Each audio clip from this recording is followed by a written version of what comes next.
Saudara, kita ke informasi lainnya. Pasca erupsi Gunung Semeru, hingga kini 477 orang masih menempati 3 lokasi pengungsian. Visual udara menggambarkan dampak letusan Semeru yang terjadi pada 19 November lalu. Sejumlah rumah warga mengalami kerusakan parah, sebagian diantaranya rata dengan tanah. Pesawat tanpa awak yang diterbangkan oleh PVMBG dilakukan tak hanya untuk memantau dampak kerusakan, tetapi juga untuk melakukan mitigasi bencana erupsi Semeru. Pengungsian ada sejumlah 477 jiwa yang mengungsi di 2 tempat, yaitu di SD Supiturang 04 dan di SMP Negeri 02 Pronojiwo. PVMBG menyatakan aktivitas Gunung Semeru masih tinggi dengan status awas. Masyarakat diimbau tidak beraktivitas di 8 km dari kawah dan 20 km arah tenggara karena rawan terjadinya awan panas dan lahar dingin.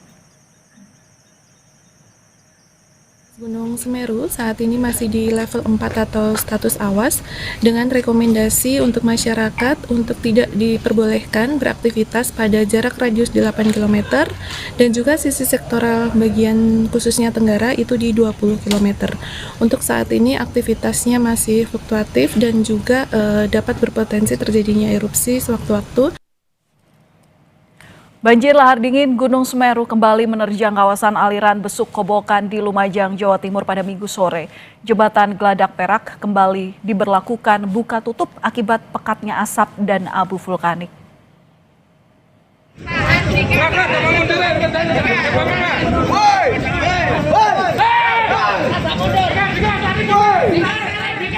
Banjir lahar dingin menimbulkan kepulan asap putih yang membubung tinggi di atas jembatan Geladak Perak. Tebalnya asap bercampur abu vulkanik membuat para sukarelawan menutup sementara jembatan. Para pengguna jalan yang ingin melintas diminta mundur atau berbalik arah.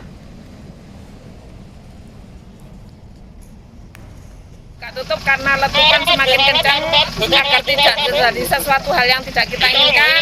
Masyarakat ditingkatkan kewaspadaan untuk melintas perlintasan jembatan Geladak Perak.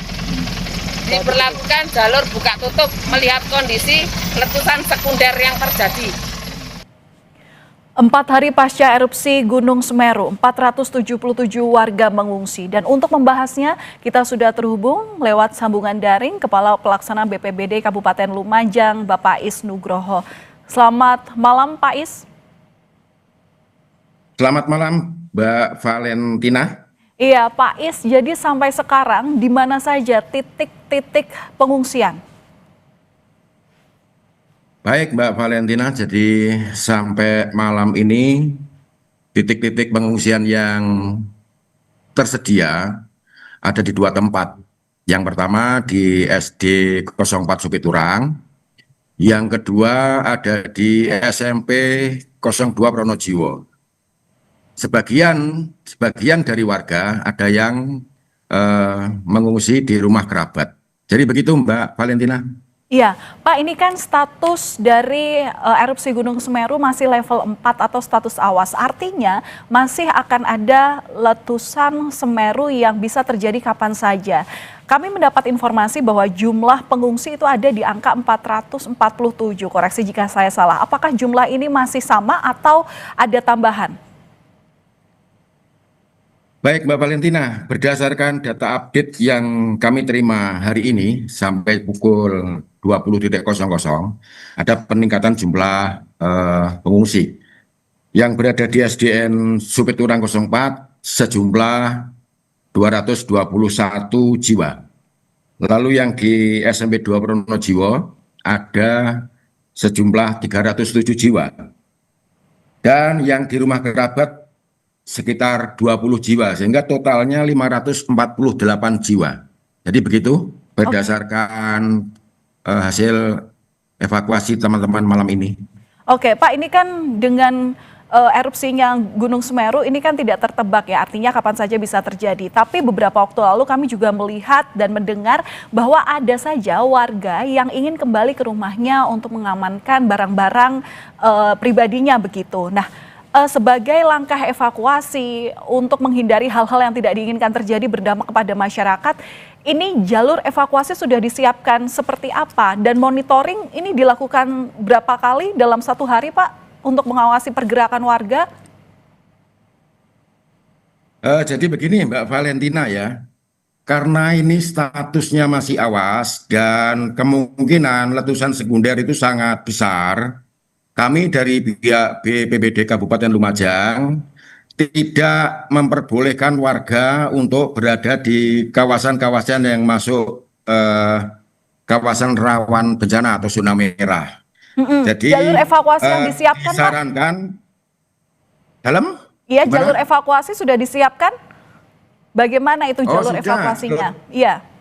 Jalur evakuasinya itu ada di jalan sepanjang jalan Desa Supiturang sampai dengan ke titik-titik pengungsian yang berada di jalan protokol penghubung antara Malang dan Lumajang. Jadi begitu Mbak. Oke, kalau sampai sekarang di lokasi pos pengungsian, kebutuhan mendesak apa yang saat ini paling dibutuhkan oleh pengungsi? Apakah seluruhnya sudah bisa terdistribusi dan ada di pos pengungsian itu, Pak? Baik, jadi terkait dengan kebutuhan-kebutuhan dasar, kami sudah menerima berbagai bantuan dari relawan dan kawan-kawan yang bersimpati.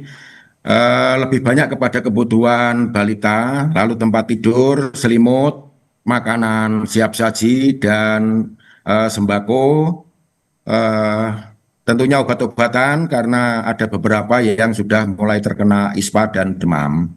Dan itu terus kita pantau setiap hari dan setiap malam kita tempatkan petugas sesuai dengan fungsinya untuk memantau keberadaan pengungsi, mulai dari tenaga kesehatan, lalu tenaga evakuasi dari kita, dari TRC, apabila dibutuhkan mengantar ke MCK atau bagaimana, itu kan perkembangan itu kan melihat situasi dan kondisi yang ada di pengungsian. Begitu Mbak Valentina. Oke, Pak, saya konfirmasi ulang, berarti dari adanya 2 titik pos pengungsian, saat ini jumlah warga yang mengungsi totalnya ada 557. Benar Pak angka ini? Ulangi, 548 Mbak. Oke, berarti totalnya 548 ya Pak ya. Singkat saja, apa siap. langkah mitigasi yang dilakukan untuk mencegah dampak lanjutan Pak? Jadi begini, kita kan sudah ngeluarin himbauan. Lalu yang kedua, langkah mitigasi untuk supaya tidak ada lagi warga yang terdampak, sesuai dengan arahan dari Deputi 1 SS Pak Raditya itu, kita tidak boleh lagi berada di kawasan 500 meter dari daerah aliran sungai Curah Koboan, daerah aliran sungai Besuk Sat, dan kita tidak boleh beraktivitas sepanjang 20 km dari puncak. Jadi yang terjadi hari ini kita kesulitan untuk membendung para pendatang yang ingin melakukan wisata bencana. Karena memang kekurangan petugas dan keterbatasan petugas yang ada di lokasi. Karena tersebar di beberapa tempat, contohnya seperti di Jembatan Curah Koboan, itu sempat terjadi tadi luapan asap sekunder dan petugas belum bisa menghalau, artinya belum bisa menghalau itu, warga tetap nekat untuk melakukan wisata bencana. Dan kita insya Allah besok ya memberikan rambu-rambu larangan jelas, kalau perlu memang polisland pada simpul-simpul yang rawan warga bisa terdampak. Karena kita melihat potensi luncuran letusan sekunder itu masih dimungkinkan terjadi. Begitu Mbak Valentina. Oke, Pak, ini juga memastikan bahwa setidaknya letusan erupsi Gunung Semeru ini jangan sampai mengenai korban. Apakah untuk pemantauan di lokasi ini dilakukan secara berkala? Artinya dampak dari letusan Semeru di desa-desa ini kemudian tetap dilakukan monitoring untuk mencegah adanya korban yang mungkin saat itu belum sempat ke pos pengungsian. Singkat saja, Pak. Jadi Siap, itu dipantau setiap jam, Mbak. Kita standbykan petugas di pos-pos rawan. Begitu, Mbak ya.